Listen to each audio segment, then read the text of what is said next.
Hello everyone, I am Jyoti Jha and welcome to NCERT the mind. तो आज हम लोग पढ़ेंगे क्लास थर्ड की English workbook unit 2 bird talk.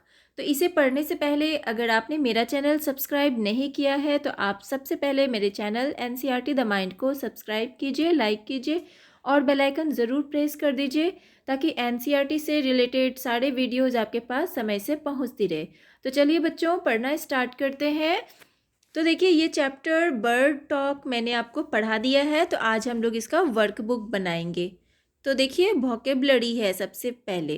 Right words that rhyme with the words given below. तो ये देखिए, ये नीचे में जो दिया गया है ये आपको राइम वर्ड्स लिखना है। तो देखिए, जे है, तो जैसे कि यहाँ पे जे है तो जे का क्या हो जाएगा, राइमिंग वर्ड ले हो जाएगा। उसके बाद है ग्रो, ग्रो का थ्रो। उसके बाद विंग, विंग का स्विंग। उसके बाद डे, डे का वे। तो इस तरह से लिखेंगे, आप भी इसी तरह से लिखिएगा। उसके बाद है write two words more with EA, AI and TT। तो देखिए, इसमें जो EA आता हो वर्ड में आना चाहिए, उसके बाद AI आना चाहिए और TT आना चाहिए। तो देखिए, हम लोग खोजते हैं, ये देखिए लीडर है, तो यहाँ देखिए फर्स्ट में लीडर है, तो इसमें जो है EA आया है। ये देखिए यहाँ पे EA आया है।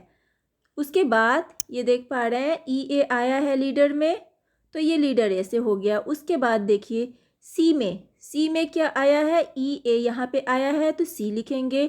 उसके बाद इट में EA आया है तो इट लिखेंगे। उसके बाद है पी है, पी में देखिए EA आया हुआ है तो ये EA होगा, यहाँ पे पी लिखेंगे। उसके बाद देखिए सेकंड नंबर में है वेट, तो वेट में AI। अब हमें AI देखना है कि AI आया हुआ है या नहीं, तो AI आया है, WAIT, तो यहाँ बीच में AI आया है तो वेट होगा, तो यहाँ पे वेट। अब क्या होगा, सेड में देखिए AI आया है यहाँ तो सेड लिखेंगे। फिर है पेंट, पेंट में AI आया है तो पेंट लिखेंगे। फिर है एड, तो इसमें भी AI है तो एड लिखेंगे। अब देखिए लिटिल है, तो लिटिल में अब हमें TT देखना है, तो TT देखिए यहाँ बीच में आया है लिटिल में। अब यहाँ सिटिंग में भी TT है, उसके बाद फिल्टर में TT है और लेटर में भी TT है। तो इस तरह से हमें लिखना है, तो आप भी इस तरह से ही लिखेंगे।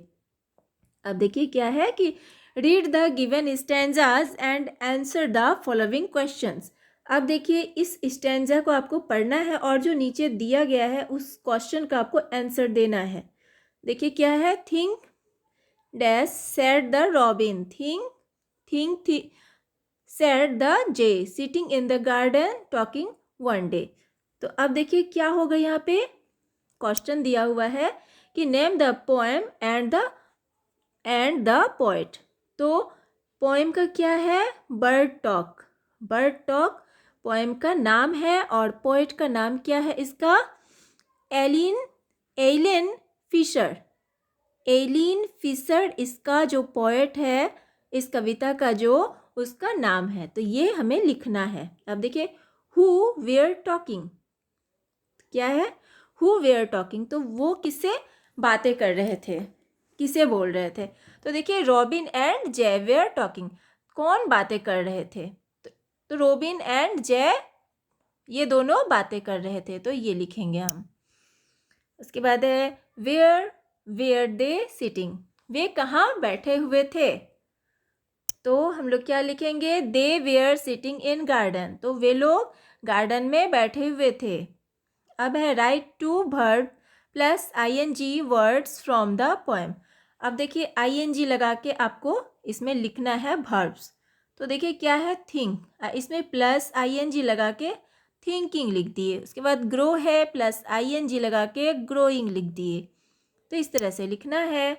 अब देखिए क्या है, they don't eat beetles, they don't grow wings, they don't like sitting on wires and things. अब देखिए इसमें देना है आपको आंसर। तो देखिए to whom to they refer to, तो दे जो है वो किसके लिए यूज़ हुआ है, तो देखिए दे रेफर टू ह्यूमन, तो दे जो है वो ह्यूमन के लिए यूज़ हुआ है। अब सेकंड में है कि what do they not eat, तो वे लोग क्या नहीं खाते थे, तो दे डोंट ईट बीटल्स, तो वे लोग बीटल्स नहीं खाते थे। अब है थर्ड नंबर में कि what do they not grow, वे लोग क्या नहीं उपजाते थे, तो दे डोंट ग्रो विंग्स, तो वे लोग विंग्स पंख नहीं उपजाते थे। अब है what do they not like to do, तो वे लोग क्या करना पसंद नहीं करते थे, तो they don't like sitting on wires and things, तो वे लोग तार वायर्स पे और चीज़ों पे बैठना पसंद नहीं करते थे। अब है language corner, write the past tense of the verbs given below, तो देखिए इसका पास्ट टेंस में लिखना है। तो ये देखिए सिट है, सिट का पास्ट क्या हो जाएगा, सेट। ग्रो है तो ग्रो जो है ये तो प्रेजेंट टेंस में है, पास्ट टेंस हो जाएगा ग्रीव। थर्ड में है थिंक, थिंक का थाउट, से का सेड, टॉक का टॉक्ड, उसके बाद है नो का न्यू। 7 में है इट, इट का एट हो जाएगा, लाइक का लाइक। तो ये है आपका प्रेजेंट टेंस में है तो उसे पास्ट टेंस में लिखना है, तो इस तरह से आपको लिखना है। अब है match the animals with their sounds, अब देखिए इस एनिमल्स को उसके साउंड्स के साथ मैच करना है, कौन कैसा साउंड निकालता है। तो देखिए सबसे पहले काव का है, तो काव कैसे करता है, काव का साउंड कैसा होता है, मूँ। उसके बाद है सिप, सिप का साउंड कैसे होता है, ब्लीट साउंड निकालता है, ये ब्लीट हो जाएगा। उसके बाद है डक, डक कैसे करता है, क्वैक क्वैक, तो इसका क्वैक कर लिख देंगे हम। उसके बाद है कॉक, तो कॉक का कैसे होता है, कॉक कैसे करता है, देखिए स्क्वैक, ये होगा स्क्वैक करता है। उसके बाद है डॉग, डॉग जो है क्या करता है, बार्क भौंकता है। उसके बाद डंकी, ब्रे, ब्रे हो जाएगा। उसके बाद कैट क्या करती है, तो कैट म्यो म्यो करती है, तो म्यो हो जाएगा। इस तरह से सबके साउंड के साथ में आपको मैचिंग करना है।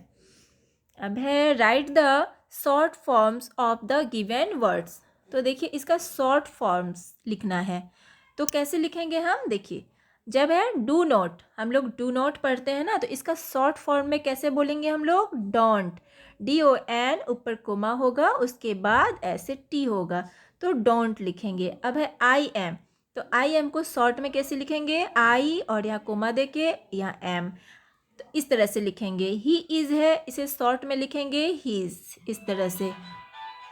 उसके बाद देख लीजिए अब है वी आर, तो वी आर को कैसे लिखेंगे शॉर्ट में, VRE, इस तरह से लिखेंगे, ठीक है, इस तरह से आप भी लिखेंगे। उसके बाद है डज नॉट, डज नॉट को कैसे लिखेंगे, डजंट, इस तरह से लिखना है, तो इस तरह से आप भी लिखेंगे।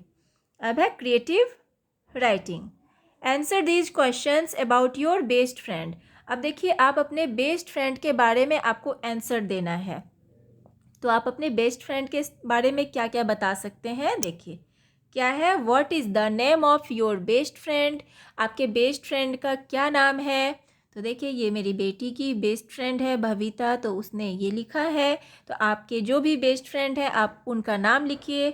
अब देखिए सेकंड में क्या है, how old is he and she, वो कितने साल की है, तो क्या लिखेंगे, 9 years, आपका जो भी है वो लिखिए। उसके बाद है in which school does he she study, तो KV PSF डावला, तो उसने ये लिखा है। उसके बाद आपका जो भी है आप वो लिख दीजिए। उसके बाद है what do you know about his her parents, तो आप उसके पेरेंट्स के बारे में क्या जानते हैं, तो कुछ नहीं। अब है ही सी फ्रेंडली एंड हेल्पफुल, क्या वो बहुत फ्रेंडली है, हेल्पफुल है, तो yes. What is his her hobby, तो उसका हॉबी क्या है, तो क्या है, पेंटिंग एंड सिंगिंग, तो ये लिखा है। उसके बाद है why do you like him her, तो ही इज़ हेल्पफुल, तो ये लिख देना है। अब देखिए आगे, now right A short paragraph on my best friend. तो देखिए इसमें क्या लिखना है, एक पैराग्राफ लिखना है बेस्ट फ्रेंड के ऊपर। तो देखिए क्या है कि Bhavita is my best friend, she read in same class and in same school, she is my best friend, she is good in football, we eat our lunch together, she is very friendly and helpful. तो ये है भविता के बारे में। तो आप अपने बेस्ट फ्रेंड के बारे में कुछ पैराग्राफ लिख सकते हैं। तो ये था बच्चों आपका वर्कबुक जो कंप्लीट हो चुका है। तो अब आप बताइए आपको पढ़ के कैसा लगा। अगर अच्छा लगा तो मेरे चैनल एनसीईआरटी द माइंड को लाइक सब्सक्राइब ज़रूर कर दीजिए और पास में दिए गए बेल आइकन को भी प्रेस कर दीजिए ताकि मेरे सारे वीडियोज़ आप तक पहुँचते रहे। और अगर आपको कुछ समझ में नहीं आ पाता है तो आप कमेंट के द्वारा भी मुझसे पूछ सकते हैं। तो चलिए बच्चों, मिलते हैं अगले वीडियो में। तब तक के लिए bye, take care, thanks to watch my video.